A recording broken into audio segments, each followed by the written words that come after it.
நம்ம யாராலையுமே நம்ப முடியாது நம்ம உலகத்தில் இருக்கக்கூடிய ரொம்பவே சீக்ரெட்டான அண்ட் யாராலையுமே என்டர் ஆக முடியாத ஒரு சில பிளேசஸை பற்றி இந்த வீடியோவில் பார்க்கலாம். வீடியோக்குள்ள போகிறதுக்கு நீங்கள் நம்ம சேனலுக்கு புதுசாக இருந்தீங்கன்னா நம்ம சேனலை மறக்காம சப்ஸ்கிரைப் பண்ணி. முதல்ல நம்ம பார்க்க போகிறது மெட்ரோ 2 அப்படின்ற ஒரு இடத்த பற்றி தான். 1950s டைமில் ஜோசப் ஸ்டாலின் அவர்களோட ஆட்சி காலத்தில் ரஷ்யாவில் இருக்கக்கூடிய மாஸ்கோக்கு அடியில் 50லேருந்து 200 மீட்டர் ஆழத்தில் வந்து ஒரு மிகப்பெரிய அண்டர் கிரவுண்ட் மெட்ரோ சிஸ்டம் உருவாக்கப்பட்டதாக சொல்லப்படுது. அப்படி இதோட பர்பஸ் தான் என்னன்னு கேட்டிங்கன்னா போர்க்காலத்தில் மக்களை எவாக்குவேட் பண்ணுறதுக்கும் கம்யூனிகேஷன் ஹப்ஸ்க்கும் அண்ட் கமாண்ட் போஸ்ட்டுக்காக வந்து அதை உருவாக்கியிருக்காங்க. அப்படிப்பட்ட இந்த மெட்ரோ சிஸ்டம் ரஷ்யாவில் இருக்கக்கூடிய 4 இடங்களை கனெக்ட் பண்ணுது. அது என்னன்னா Kremlin, FSB headquarters, Vnukovo two airport, underground city. Kremlin அப்படின்னு சொல்லப்படுற இந்த இடம் வந்து ஒரு வால்டு காம்ப்ளெக்ஸ். இதுக்குள்ள அரண்மனைகள், கவர்மெண்ட் ஆஃபீஸஸ், ஏன் நம்ம ரஷ்யன் பிரசிடென்ட்டோட வீடே இந்த இடத்துல தான் இருக்கு. அண்ட் நுகோவோ ஏர்போர்ட் வந்து ரஷ்யாவில் இருக்கக்கூடிய ரொம்பவே முக்கியமான ஒரு ஏர்போர்ட். ஏன்னா அந்த ஏர்போர்ட்ல இருக்கக்கூடிய ஃபிளைட்ஸ் எல்லாமே கவர்மெண்ட் ஹையர் அஃபீஷியல்ஸ், விஐபிஸ், ஏன் ரஷ்யன் பிரசிடென்ட்டோட ஃபிளைட்டே இங்கே தான் நிற்குமா. அண்ட் நெக்ஸ்டா FSBயோட ஹெட் குவார்ட்டர்ஸ், அதாவது ஃபெடரல் செக்யூரிட்டி சர்வீஸ் அப்படின்ற ஒரு டிபார்ட்மெண்ட்டோட ஹெட் குவார்ட்டர்ஸ். இந்த FSB டிபார்ட்மெண்ட்டோட வேலை என்னன்னு கேட்டீங்கன்னா நம்ம இந்தியாவில் இருக்கக்கூடிய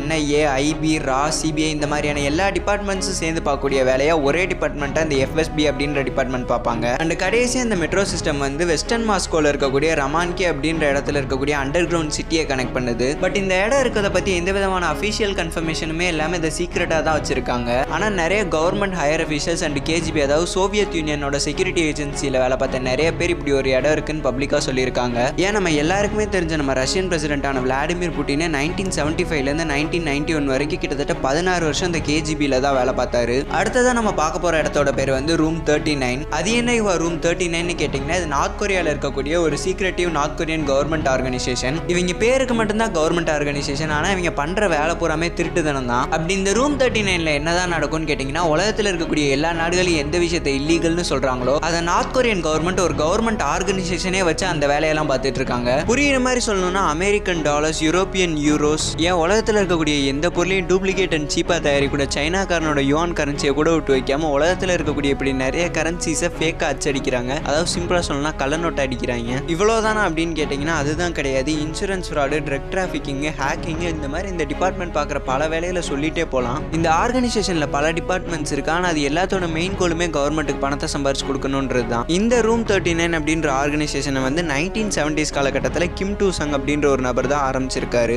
இவர் யாருன்னு கேட்டிங்கன்னா நம்ம தலைவன் கிம் ஜாங் உனோட தாத்தா தான் இவர். இந்த ஆர்கனைசேஷனில் நடக்கக்கூடிய எல்லா வேலையும் கிம் ஜாங் உனோட சிஸ்டரான கிம் யோ ஜாங் அப்படின்றவங்க தான் லீட் பண்ணி நடத்துறதா எல்லாராலையும் நம்பப்படுது. அடுத்ததான் நம்ம பார்க்க போகிறது ஒரு வால்ட்டை பற்றி தான். இதை நார்விகன் ஐலாண்டில் இருக்கக்கூடிய ஒரு மலையில் கிட்டத்தட்ட 130 மீட்டர் ஆழத்தில் தான் கட்டியிருக்காங்க.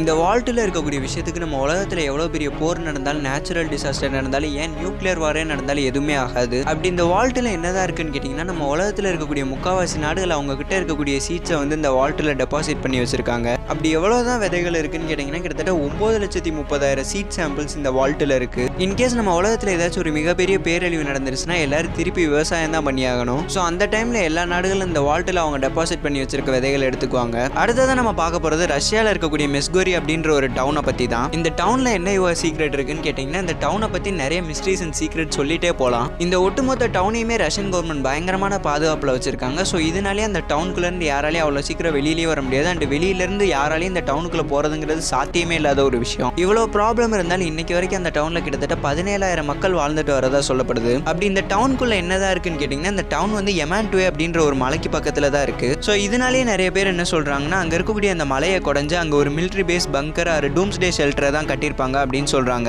இன்கேஸ் ஆஃப் ரஷ்யாவில் ஏதாச்சும் ஒரு நியூக்ளியர் அட்டாக் நடந்துருச்சுன்னா இந்த டூம்ஸ்டே ஷெல்டரில் கிட்டத்தட்ட 60,000 மக்கள் தங்குறதுக்கான இடம் இருக்கு. அண்ட் அவங்களுக்கு பல மாசங்களுக்கு போதுமான அளவு ஃபுட் சப்ளைவும் இந்த இடத்துல இருக்கதா சொல்லப்படுது. ஸோ அட்டாக் டைம்ல ரஷ்யாவில் இருக்கக்கூடிய எந்த சாதாரண மக்கள் வேணா இங்க வந்து தங்கிக்கலாமான்னு கேட்டிங்கன்னா அங்கதான் ட்விஸ்டே இருக்கு. அப்போ இந்த இடத்துல யாரால தான் இருக்க முடியும்னு கேட்டிங்கன்னா government and military higher official, soldiers and செலக்டிவா கொஞ்சம் சிட்டிசன்ஸை மட்டும்தான் இந்த இடத்துக்குள்ள விடுவாங்களாம். இங்க இருக்கக்கூடிய ஏர் ஃபில்ட்ரேஷன் சிஸ்டம்னால நியூக்ளியர் வார், கெமிக்கல் வார், ஏன் பயாலஜிக்கல் வாரே நடந்தாலும் உள்ளுக்குள்ள இருக்கக்கூடிய மக்களுக்கு எதுவும் ஆகாம இதால காப்பாற்ற முடியுமா. இந்த இடத்துல இது மட்டும் கிடையாது, ரயில்வே அண்ட் ஹைவே சிஸ்டம் இருக்கான். அந்த பாதைகள் பூரா இதே மாதிரி சீக்ரெட்டா இருக்கக்கூடிய மற்ற டவுன்ஸை கனெக்ட் பண்ணுமா. இந்த இடத்த 1970s டயத்திலே உருவாக்கிட்டாங்க. பட் 1995 அப்போதான் இதை ஒரு டவுனாவே அங்கீகரிச்சாங்க. அந்த காலத்துல இதை ஒரு நியூக்ளியர் ஸ்டோரேஜா பயன்படுத்தியிருக்காங்க. இந்த இடத்துல கிட்டத்தட்ட 73 நியூக்ளியர் வார்ஹெட்ஸ் இருந்திருக்கு. ஸோ இன்னமும் இந்த இடத்த அவங்க ஒரு நியூக்ளியர் ஸ்டோரேஜா பயன்படுத்தலாம் அப்படின்னு நிறைய பேர் சொல்றாங்க. இதை பத்தி கவர்மெண்ட்டை கேட்டதுக்கு அவங்க அப்படிலாம் இல்லை, இதை நாங்கள் ஒரு மைனிங் சைட்டாக தான் யூஸ் பண்றோம்னு ஒரு சில நேரம் சொல்லியிருக்காங்க. ஒரு சில நேரம் இதை நாங்கள் ஒரு ஃபுட் ஸ்டோரேஜ் ஃபெசிலிட்டியா யூஸ் பண்றோம்னு சொல்லியிருக்காங்க.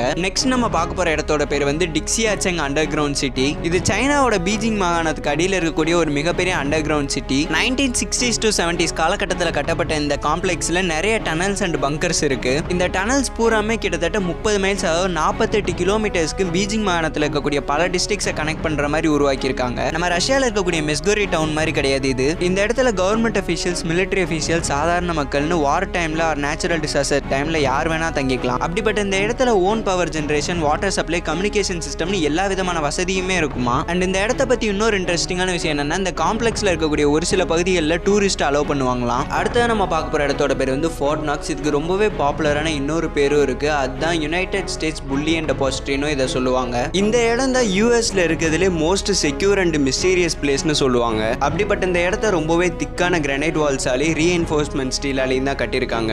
இந்த இடத்துல இருக்கக்கூடிய அண்டர் கிரவுண்ட் வால்ட்டோட கதவு வெயிட் மட்டுமே கிட்டத்தட்ட 20 டன்ஸ் இருக்குமா. இதை திறக்கணும்னு நினைச்சாலே அதுக்கு பல பேரோட உதவி தேவைப்படும். இது எவ்வளவு செக்யூரான பிளேஸ்னு உங்களுக்கு இன்னும் புரியாட்டி ஒரு எக்ஸாம்பிள் சொல்றேன். இந்த இடம் இருக்கக்கூடிய அமெரிக்க நாட்டோட பிரசிடென்ட்டே இந்த இடத்துக்கு வரணும்னு நினைச்சாலும் அவருக்கே அவ்வளவு சீக்கிரத்தில் இந்த இடத்துக்குள்ள வர பர்மிஷன் கிடைக்காது. அப்படி இந்த வால்ட்டுக்குள்ள என்னதான் இருக்குன்னு கேட்டீங்கன்னா, இதுல கிட்டத்தட்ட 4500 பிளஸ் மெட்ரிக் டன்ஸ் ஆஃப் தங்கம் இருக்கு. அண்ட் இன்னும் நிறையவே விலை மதிக்க முடியாத பொருட்கள்லாம் இதுக்குள்ள இருக்கு. இங்க இருக்கக்கூடிய மொத்த தங்கத்தோட வேல்யூ எவ்வளோன்னு கேட்டீங்கன்னா $261 பில்லியன். அதாவது நம்ம நாட்டு காசுக்கு ப்ரொனவுன்ஸே பண்ண முடியல. கீழே ஸ்கிரீன்ல போடுறேன் பாத்துக்கோங்க. அமெரிக்கன் பிரசிடென்ட்டுக்கே போறதுக்கு பர்மிஷன் இல்லாத இந்த இடத்துக்கு எப்போவாச்சும் பப்ளிக் விசிட் நடந்திருக்கான்னு கேட்டீங்கன்னா 1974 ஒரே ஒரு தடவை பப்ளிக் விசிட் நடந்திருக்கு. அந்த பப்ளிக் விசிட் எதுக்காக நடந்துச்சுன்னா, உண்மையிலே என்ன அந்த தங்கம் அங்கதான் இருக்கா இல்ல அது யூஎஸ் கவர்மெண்ட் எதுவும் பண்ணிட்டாங்களான்னு நிறைய மக்களுக்கு டவுட் வர ஆரம்பிச்சிருச்சு. ஸோ அந்த பிரச்சனையை சால்வ் பண்றதுக்கு தான் கொஞ்சம் ஜேர்னலிஸ்ட், ஒரு சில காங்கிரஸ்மேனை வந்து பப்ளிக் விசிட்டுக்காக இந்த இடத்துக்கு இன்வைட் பண்ணியிருக்காங்க. இந்த இடத்துல இருக்கக்கூடிய செக்யூரிட்டி அண்ட் உள்ள இருக்கக்கூடிய விஷயங்களை பத்தி நம்ம இவ்வளவு விஷயத்தை பார்த்துட்டோம். ஆனா இதுல இருக்கக்கூடிய மிஸ்ட்ரி என்னதான்னு கேட்டீங்கன்னா, வேர்ல்டு வார் 2 டைம்ல ஜெர்மனி பக்கத்துல இருக்கக்கூடிய நாடுகளை பிடிச்சி அவங்களோட சொத்துக்களை கைப்பற்றி வச்சிருந்தாங்க.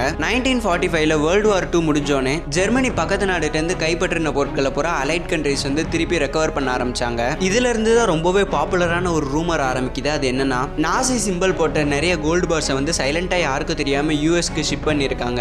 யூஎஸ்ல இருக்க இடங்கள்ல இவ்வளவு தங்கத்தை வைக்கிற அளவுக்கு ஸ்பேஸ் இருக்கக்கூடிய ஒரு இடம்னா அது இந்த ஃபோர்ட் நாக்ஸ் தான். ஸோ நிறைய பேர் என்ன சொல்றாங்கன்னா, அப்படி கொண்டு வரப்பட்ட நாசிஸோட கோல்டை வந்து சைலண்டா யூஎஸ் கவர்மெண்ட் உருக்கி அவங்களோட கோல்டு ரிசர்வ்ல சேர்த்துட்டாங்க அப்படின்னு சொல்றாங்க. இந்த இடத்த பத்தி ஒரு தனி வீடியோ போடுற அளவுக்கு இதுல நிறையவே இன்ட்ரெஸ்டிங்கான மிஸ்ட்ரீஸ் அண்ட் ஃபேக்ட்ஸ் இருக்கு. அப்படி இதை பத்தி ஒரு ஃபுல் வீடியோ வேணும்னு நினைச்சீங்கன்னா ஃபோர்ட்னு கமெண்ட் பண்ணுங்க. அதை பத்தி ஒரு ஃபுல் வீடியோ போடுறேன். அடுத்ததான் நம்ம பார்க்க போற இடத்தோட பேர் வந்து கொக்கோ கோலா வால்ட். அமெரிக்காவில் இருக்கக்கூடிய ஜார்ஜியா அப்படின்ற ஒரு ஸ்டேட்ல வேர்ல்ட் ஆஃப் கொக்கோ கோலா அப்படின்னு ஒரு மியூசியம் இருக்கு. அந்த மியூசியம்ல தான் அந்த வால்ட் இருக்கு. இந்த கொக்கோ கோலா வால்ட்டுக்குள்ள எல்லாராலையும் போயிட முடியாது. குறிப்பிட்ட ஒரு சில நபர்களால் மட்டும்தான் போக முடியும். அப்படி அந்த வால்ட்டுக்குள்ள என்னதான் இருக்குன்னு கேட்டீங்கன்னா, அதுல தான் கொக்கோ கோலாவை எப்படி செய்யறதுன்ற ஃபார்முலாவே இருக்கு. 1919 அப்போ இந்த கொக்கோ கோலா ஃபார்முலா வச்சு பேங்க்ல லோனெல்லாம் வாங்கியிருக்காங்க. கிட்டத்தட்ட 6 வருஷம் கழிச்சு 1925 தான் அந்த பேங்க் லோனே அடைச்சிருக்காங்க. அண்ட் 1886 ஜான் பெம்பர்டன் அப்படின்ற ஒரு நபர் தான் இந்த கொக்கோ கோலாவை எப்படி செய்யறதுன்ற ஃபார்முலா உருவாக்கியிருக்காரு. இவர் வேர்ல்டுக்கு ஃபர்ஸ்ட் டைம் கொக்கோ கோலாவை ஒரு சாஃப்ட் ட்ரிங்கா இன்ட்ரடியூஸ் பண்ண கிடையாது. இது தலைவலி, நர்வஸ்னஸ், ஃபேட்டிக்யூ மாதிரியான பிரச்சனைகள்லாம் சால்வ் பண்ணக்கூடிய மருந்துன்னு சொல்லி இதை ஒரு டானிக்கா தான் இன்ட்ரடியூஸ் பண்ணியிருக்காரு. அந்த காலத்துல கொக்கோ கோலாவை ஃபார்மசியெல்லாம் வச்சு வித்துருக்காங்க. இதே மாதிரி நம்ம வேற என்ன டாபிக்ஸ் பத்தி பேசலாம்னு கமெண்ட்ல சொல்லிட்டு இந்த வீடியோ பிடிச்சிருந்துச்சுன்னா லைக் பண்ணிட்டு நம்ம சேனலை சப்ஸ்கிரைப் பண்ணிருங்க.